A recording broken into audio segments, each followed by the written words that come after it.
ನಮಸ್ಕಾರ, ಇದು ಬೆಂಗಳೂರು ಫಸ್ಟ್. ನಾನು ನವಿತಾ ಜೈನ್. ಈಗ ಹೆಡ್ಲೈನ್ಸ್. ಪಾತಕಿ ಸರ್ಕಲ್ ಗಿರಿ ಕೊಲೆ ಪ್ರಕರಣ, ಹತ್ಯೆಯಾಗಿ 12 ಗಂಟೆಯಲ್ಲೇ ಹಂತಕರ ಬಂಧನ. ಕೆಂಗೇರಿ ಪೊಲೀಸರ ಭರ್ಜರಿ ಬೇಟೆ.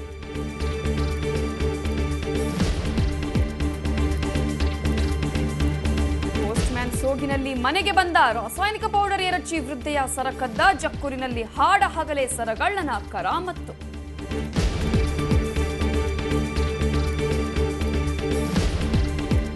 ವಾರ ಕಳೆಯುವಷ್ಟರಲ್ಲಿ ಮತ್ತೊಂದು ಅವಘಡ. ಬಿಟಿಎಂ ಲೇಔಟ್ನಲ್ಲಿ ಕುಸಿಯಿತು ಕಟ್ಟಡ, 5 ಗಾಯ. ಕಟ್ಟಡ ಮಾಲೀಕನ ಬಂಧನ.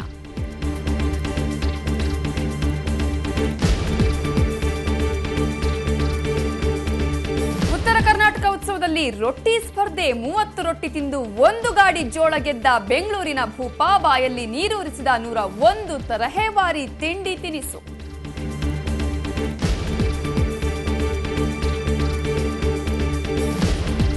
ಉದ್ಯಾನನಗರಿಯಲ್ಲಿ ನಾಗರ ಪಂಚಮಿ ಬಲು ಜೋರು. ಕಲ್ಲು ನಾಗರಕ್ಕೆ ಹಾಲೆರೆದು ಪೂಜಿಸಿದ ಮಹಿಳೆಯರು, ರೋಗಿಗಳಿಗೆ ಹಣ್ಣು ಹಂಪಲು ವಿತರಿಸಿದ ಮುರುಘಾ ಶರಣರು.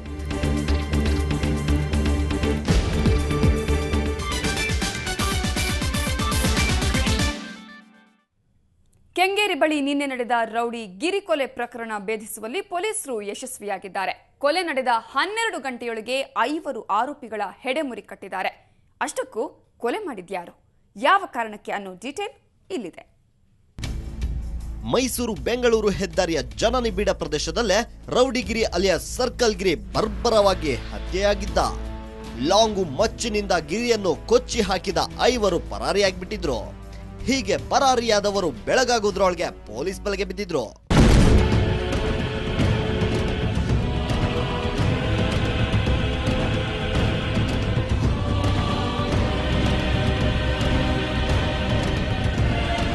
ಚಂದ್ರು, ಶ್ರೀಕಾಂತ್, ಮದನ್, ಮಧುಸೂದನ್ ಹಾಗೂ ಮಂಜುನಾಥ್ ಬಂಧಿತರು. ಗಿರಿಯನ್ನು ಕೊಚ್ಚಿ ಹಾಕಿದ್ದ ಈ 5 ಅಲ್ಲಿಂದ ಕಾಲ್ಕಿತ್ತಿದ್ರು.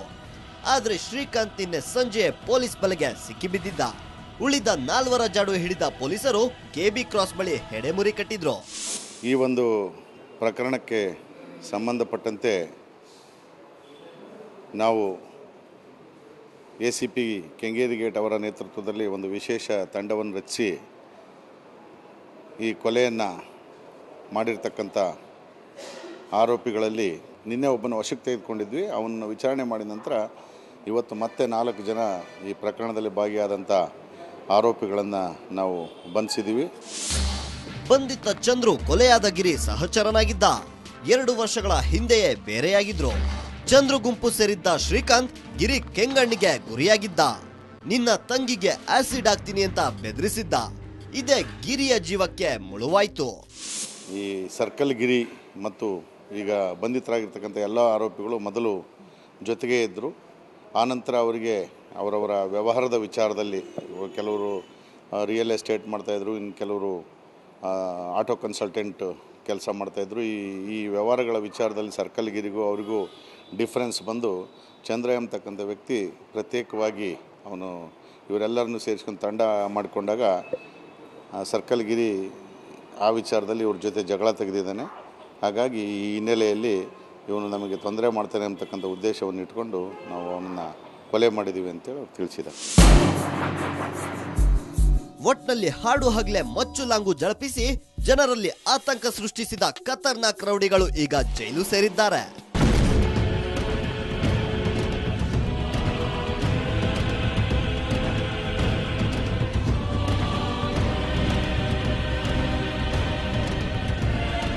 ಬೆಂಗಳೂರಿನಿಂದ ಕ್ಯಾಮರಾಮನ್ ಮಂಜು KS ಜೊತೆ ನಾಗೇಂದ್ರ ಬಾಬು, ಸುವರ್ಣ ನ್ಯೂಸ್.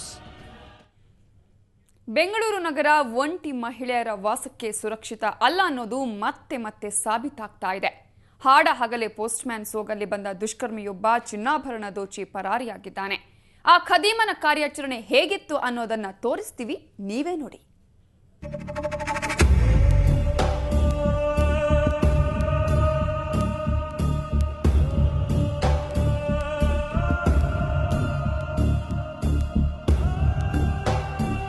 ಈ ವೃದ್ಧೆ ಹೆಸರು ಪಿಳ್ಳಮ್ಮ.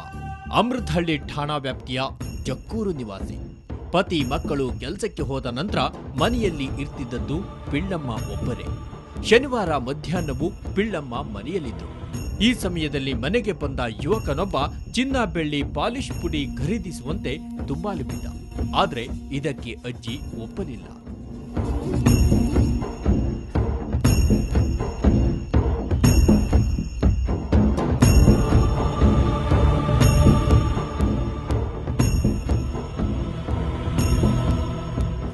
ಇಲ್ಲ ಸರ್, ಒಬ್ಬರೇ ಇದ್ದಿದ್ದು, ನಾವೆಲ್ಲ ಜಮೀನು ಹತ್ರ ಹೋಗಿದ್ರಿ. ಇಲ್ಲಿಂದ ಒಬ್ಬರು ಫೋನ್ ಮಾಡಿದರು. ಫೋನ್ ಮಾಡಿದ ತಕ್ಷಣ ಎಲ್ಲ ಬಂದವ್ರೆ, ಸಬ್ ಇನ್ಸ್ಪೆಕ್ಟ್ರು ಪೊಲೀಸ್ನವರೆಲ್ಲ ಬಂದವ್ರೆ. ನಿಧಾನಿಗೆ ಬಾಯಿ ಅಂತ ಧೈರ್ಯವಾಗ ಅಂದ. ಆಯ್ತು ಅಂದ್ಬಿಟ್ಟು ನಾನು ಬಂದ್ಬಿಟ್ಟು ಹಿಂಗೇನೆ ಹೇಳ್ತಾನೆ ಬೈಕ್ನಾಗ ಮೇನ್ ರೋಡ್ಗೆ ಬಂದು ಅಲ್ಲಿಂದ ಬಸ್ನಾಗ ಈ ಕಡೆ ಬಂದೆ. ಸ್ವಲ್ಪ ಸಮಯದ ನಂತರ ಮತ್ತೊಬ್ಬ ಯುವಕ ಬಂದು ಬಾಗಿಲು ಬಡಿದ. ಪೋಸ್ಟ್ ಮ್ಯಾನ್ ಎಂದು ಪರಿಚಯಿಸಿಕೊಂಡ ಆತ ಪೇಪರ್ಗೆ ಸಹಿ ಹಾಕುವಂತೆ ಕೇಳಿದ. ಅಜ್ಜಿ ಹತ್ತಿರ ಬರ್ತಿದ್ದಂತೆ ಮುಖಕ್ಕೆ ರಾಸಾಯನಿಕ ಪೌಡರ್ ಎರಚಿದ. ಪಿಳ್ಳಮ್ಮ ಪ್ರಜ್ಞೆ ತಪ್ಪಿ ಬೀಳುತ್ತಿದ್ದಂತೆ ಆಕೆಯಲ್ಲಿದ್ದ 100 ಗ್ರಾಂ ಮಾಂಗಲ್ಯ ಸರ ಕಿತ್ತು ಪರಾರಿಯಾದ.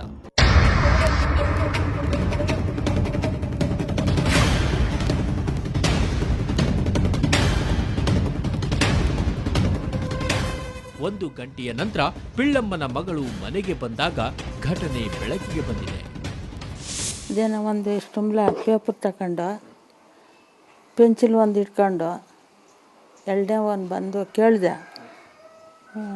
ಮನೆಗೆ ಯಾರು ಇಲ್ಲ ನಮ್ಮ ಇದು ಪೋಸ್ಟ್ ಬಂದಿದೆ ನಿಮ್ಗೆ ಸೈನ್ ಮಾಡಬೇಕು ಅಂದ. ನಂಗೆ ಬರಲ್ಲ ಅಂದೆ.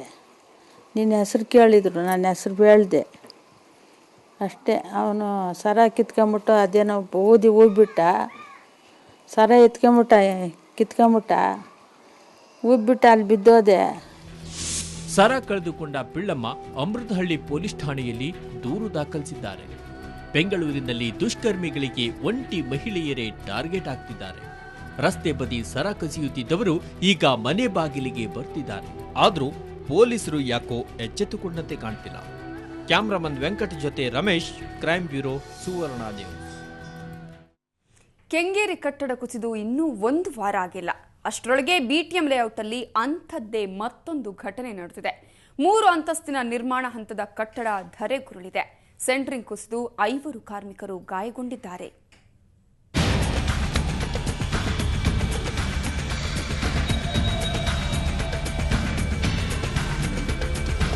ಇದು ಬಿಟಿಎಂ ಲೇಔಟ್ ಮುಖ್ಯ ರಸ್ತೆಯಲ್ಲಿರುವ ನಿರ್ಮಾಣ ಹಂತದಲ್ಲಿದ್ದ 3 ಅಂತಸ್ತಿನ ವಾಣಿಜ್ಯ ಕಟ್ಟಡ. ಭಾನುವಾರದ ರಜೆ ದಿನವೂ ಇಲ್ಲಿ 20ಕ್ಕೂ ಹೆಚ್ಚು ಕಾರ್ಮಿಕರು ಕೆಲಸ ಮಾಡ್ತಾ ಇದ್ರು. ಮಧ್ಯಾಹ್ನ 12 ಗಂಟೆ ಹೊತ್ತಿಗೆ ಅವಘಡವೊಂದು ಸಂಭವಿಸಿತು. 2ನೇ ಅಂತಸ್ತಿನ ಸೆಂಟ್ರಿಂಗ್ ಕುಸಿದು ಬಿತ್ತು. ಸೆಂಟ್ರಿಂಗ್ ಕುಸಿತಾ ಇರೋದನ್ನ ಗಮನಿಸಿದ ಕಾರ್ಮಿಕರು ಹೊರಗಡೆ ಓಡಿ ಪಾರಾದ್ರು. ಈ ವೇಳೆ 7 ಮಂದಿ ಕಾರ್ಮಿಕರು ಗಾಯಗೊಂಡರು. ಅದೃಷ್ಟವಶಾತ್ ಯಾವುದೇ ಸಾವು ಸಂಭವಿಸಲಿಲ್ಲ. ಕೂಡಲೇ ಸ್ಥಳಕ್ಕೆ ಧಾವಿಸಿದ ಅಗ್ನಿಶಾಮಕ ಸಿಬ್ಬಂದಿ ಅವಶೇಷಗಳನ್ನು ತೆರವುಗೊಳಿಸಿದರು. ಒಂದು 15 ಲೇಬರ್ ಇದ್ರು. ಅದು ಕಾಂಕ್ರೀಟ್ ಹಾಕ್ಬೇಕಾದ್ರೆ ಸೆಂಟ್ರಿಂಗ್ ಲೂಸ್ ಆಗಿ, ಸೆಂಟ್ರಿಂಗ್ ಸ್ಟೇಜ್ ಹೊಡೆದಿರೋದು ಲೂಸ್ ಆಗಿ ಆಗಿರೋದು. ಘಟನೆಯಲ್ಲಿ ಗಾಯಗೊಂಡ ಕಾರ್ಮಿಕರಾದ ನಾರಾಯಣ, ಮಾರಣ್ಣ ಮತ್ತು ರೆಹಾನ್ ಶೇಖ್ಗೆ ಖಾಸಗಿ ಆಸ್ಪತ್ರೆಯಲ್ಲಿ ಚಿಕಿತ್ಸೆ ನೀಡಲಾಯಿತು. ಕಾಂಕ್ರೀಟ್ ಆಗ್ತಿದ್ದು ಸರ್, ಎಲ್ಲ ಒಂದು 20 ಜನ ಇದ್ವಿ. ಸೆಂಟ್ರಂಗ್ ಹೆಂಗೆ ಕಟ್ಟಿದ್ರೆ ಹೆಂಗೆ ಸೆಂಟ್ರಂಗ್ ಬಿದ್ದುಬಿಡಿ ಸರ್, ಎಲ್ಲ ಕೆಳಕ್ಕೆ ಬಿದ್ದುಬಿಡ್ತೀವಿ. पहले माल कांक्रीट डाल रहे हैं हम लोग. जैसे सब वाला से इधर से थोड़ा थोड़ा माल डालने का, इधर से रिक्स है, ज़्यादा रिक्स है. ठीक है, थोड़ा थोड़ा माल डालने के बाद 2-3 मिनट रुकने के बाद बराबर बिल्डिंग नीच में गिर जाएगी. ठीक है, नीच में आ रहा है, कुछ भी आ रहा है, कैसे आ रहा है मेरा मालूम नहीं है. ठीक है. ಸೆಂಟ್ರಿಂಗ್ ಅಳವಡಿಸಲು ಹಳೆ ಮಾದರಿ ಅನುಸರಿಸುತ್ತಿದ್ದುದೇ ಕುಸಿತಕ್ಕೆ ಕಾರಣ ಎನ್ನಲಾಗಿದೆ.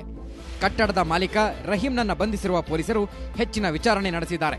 ಕೆಂಗೇರಿಯ ಬಂಡೆಮಠ ಕಟ್ಟಡ ಕುಸಿತ ಪ್ರಕರಣ ಹಸಿರಾಗಿರುವಾಗಲೇ ಬೆಂಗಳೂರಿನಲ್ಲಿ ಅಂತಹದ್ದೇ ಮತ್ತೊಂದು ಘಟನೆ ನಡೆದಿರೋದು ಜನರಲ್ಲಿ ಆತಂಕ ಸೃಷ್ಟಿಸಿದೆ.